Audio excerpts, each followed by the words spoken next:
Dapur makan bergizi gratis di Kalibata, Jakarta yang menjadi mitra pemerintah untuk pemenuhan gizi siswa disebut ada yang berhenti karena tidak dibayar. Langkah apa yang sudah dilakukan oleh pengusaha penyedia MBG dan apa tindakan konkret pemerintah hingga saat ini? Kita akan membahasnya bersama Dana Harley, kuasa hukum pengusaha penyedia makan bergizi gratis serta anggota Komisi 9 DPR RI. Sudah ada Mbak Irma Suryani Caniago dari fraksi Nasdem.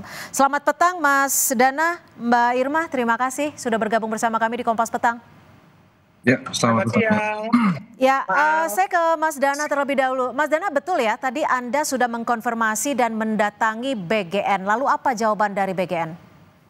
Ya, dari BGN tadi kita sudah datang, kita sudah dimediasi, itu bersama Pak Dadan langsung dan juga mitra dan juga dari pihak yayasan. Nah, hasilnya itu sebenarnya masalah ini sudah clear. Yang pertama ini perlu saya luruskan, pihak BGN ini telah menjalankan semua kewajibannya, sudah mentransfer 2 tahap kepada pihak yayasan. Tapi pihak yayasanlah yang tidak membayarkan sama sekali. Jadi itu saya harus clear dulu, BGN sudah melaksanakan kewajibannya. Yayasanlah yang menahan uang Ibu Ira. Kemudian yang kedua, besok dapur Kalibata milik Ibu Ira sudah mulai berjalan lagi. Mekanismenya ini sekarang lagi ditentukan oleh pihak BGN dan pihak Ibu Ira. Begitu kurang lebih tadi meeting saya dengan Pak Dadan. Tapi di awal perjanjian dengan Badan Gizi Nasional, apakah disebutkan bahwa tanggung jawab pembayaran ada di yayasan yang ditunjuk? Ini dipenunjukkan atau bagaimana yayasan ini? Ya, jadi seperti ini Mbak.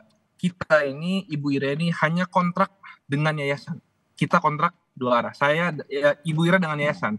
Dalam kontrak tersebut dibayarkannya itu per porsi 15.000. Nah, dan pembayaran seperti apa? Dari BGN ke yayasan terlebih dahulu, barulah dibayarkan ke kita. Namun di lapangan, dari BGN sudah transfer 2 tahap sesuai, tapi ditahan sama pihak yayasan. Itu problematikanya. Jadi ini benar-benar hubungan perdatanya antara Ibu Ira dengan yayasan. Maka dari itu kita kemarin sudah buat laporan polisi, dan juga kita akan segera mengajukan gugatan perdata. Oke, Mas Dana, Anda tapi selaku kuasa hukum dari pengusaha penyedia jasa makan bergizi gratis ini sudah sempat menagih pembayaran ke pihak yayasan? Saya sudah somasi, saya sudah datang langsung dan duduk bareng dengan pihak yayasan.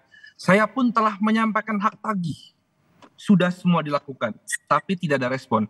Bahkan saya kaget, pihak yayasan ini di media bisa bilang bahwa telah dibayar. Ini saya bawa bukti.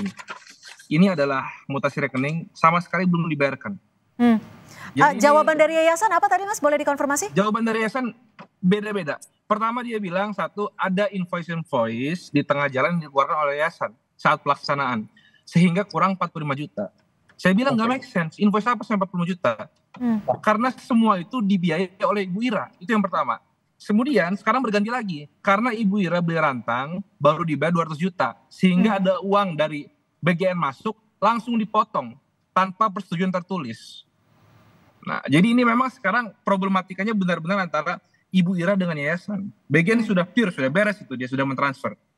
Jadi perjanjiannya memang betul dengan yayasan dan hingga saat ini yayasan yang belum membayarkan. Saya ke Mbak Irma. Mbak Irma, pengawasan dari Komisi 9 DPR RI seperti apa hingga terjadi seperti ini? Karena kurang lebih dana yang sudah dikeluarkan oleh pengusaha adalah hampir 1 miliar rupiah. Iya, barusan saya juga bicara dengan Pak Dadan ya terkait masalah ini. Dan beliau mengatakan kepada saya bahwa persoalannya sudah dimediasi. Sementara dana dari BGN itu sudah dibayarkan kepada yayasan. Ya. Tetapi memang yayasan membutuhkan bukti-bukti otentik ya berupa bil-bil yang memang harus diverifikasi. Karena banyak sekali memang catering yang tidak memberikan bukti-bukti verifikasi terkait pembelian barang-barang untuk menu. Itu yang disampaikan oleh BGN. Sementara memang kami dengan BGN sudah menyampaikan kami sudah menyampaikan kepada BGN dan meminta BGN agar ya semua regulasi ataupun aturan yang sudah disepakati itu dilaksanakan sebaik mungkin. Nah, BGN menyampaikan kepada kami bahwa untuk ke yayasan itu bahkan sudah dibayarkan seminggu sebelum barang dibeli gitu. Jadi ada modal 1 minggu lebih dulu ke yayasan. Kalau yayasan ini penunjukan atau seperti apa, Bu Irma? Ada informasi terkait dengan hal ini? Kalau kami bagaimana kami berkoordinasi dengan BGN, nggak ada penunjukan. Jadi semua masyarakat yang mau ikut serta itu bisa masuk dalam melalui online, kemudian akan diverifikasi oleh BGN. Oke, jadi mohon maaf, jadi kalau untuk yayasan ini sendiri, apakah dipilahnya dengan kriteria seperti apa?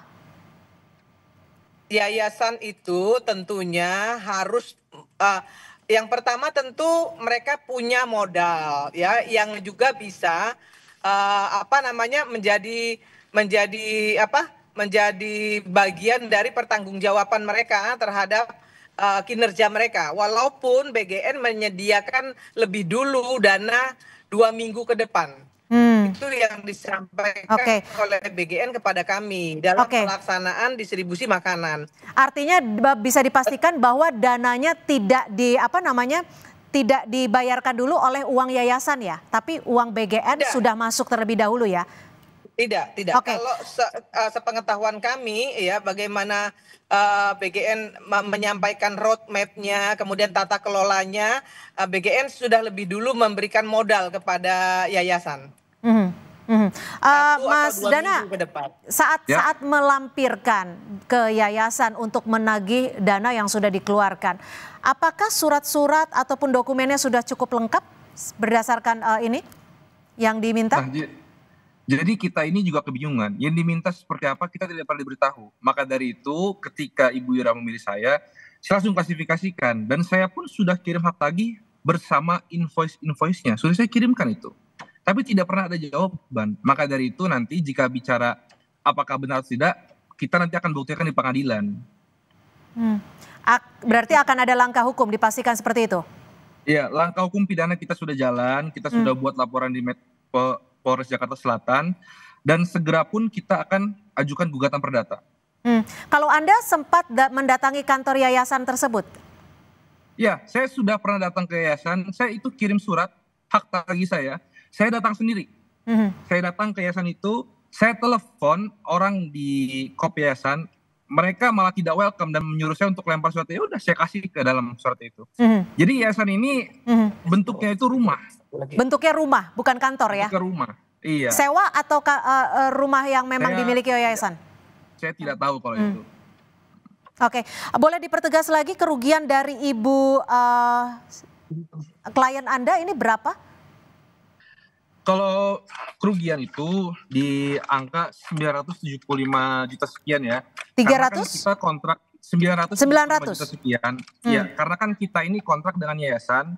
Yayasan itu sudah state per porsi 15.000. Jadi hubungan kita dengan yayasan, kita sudah keluarkan per porsi itu 15.000. Kita state kerugian kita dari situ. Itu sekitar 975 juta sekian. Jadi artinya kami ingin kembali mengkonfirmasi, sejak melakukan kerjasama belum ada yang dibayarkan oleh yayasan. Betul. Yayasan belum membayar sepeser pun kepada klien, tapi dari BGN itu semua sudah dibayarkan ke yayasan. Baik, Bu Irma, lalu dari data yang Anda miliki dari Komisi 9, sebenarnya ada berapa kasus ini dan pengawasannya harus seperti apa? Kalau sampai saat ini yang saya tahu, yang kami mendapatkan laporan baru sekali ini ada yang seperti ini. Maka kemudian saya tadi barusan aja ya menyampaikan kepada Pak Dadan untuk lebih menseleksi lagi nih yayasan-yayasan agar mempertanggungjawabkan ya kontrak kerjanya. Karena biar bagaimanapun juga kan yang namanya catering itu kan dia juga harus menyediakan makanan, mendistribusikan makanan kepada anak-anak sekolah. Sehingga tidak boleh ada macet nih. ya, nggak boleh macet nih ya. Nah sementara Pak Dadan bilang kalau dari BGN-nya sudah selesai. Oke. Nah, lalu pengawasannya akan seperti apa, Bu Mbak Irma? Pengawasannya akan seperti apa? Ini kejadian di kota besar di Jakarta gitu. Bagaimana pengawasan di daerah-daerah? Untuk itu kami dari Komisi 9 meminta kepada BGN untuk lebih selektif memilih yayasan. Ya, lebih selektif lagi memilih yayasan dan punya gitu ya. Yayasan ini memang harus dipertanggungjawabkan keberadaannya. Oke, lalu bagaimana dengan yayasan-yayasan nakal ini? Ya harus kalau saya udah jelas menyampaikan kepada Pak Dadan kontrak kerjanya hentikan. Oke. Kontrak kerja harus dihentikan. Baik, terima kasih Mbak Irma Suryani. Merusak image MBG ya di publik gitu. Ini harus ditindak tegas, nggak boleh dibiarkan. Oke, akan ditindak tegas. Terima kasih Mbak Irma Suryani Caniago, anggota DPR Komisi 9, dan juga Mas Dana Harli, kuasa hukum dari pengusaha penyedia makan bergizi gratis. Terima kasih.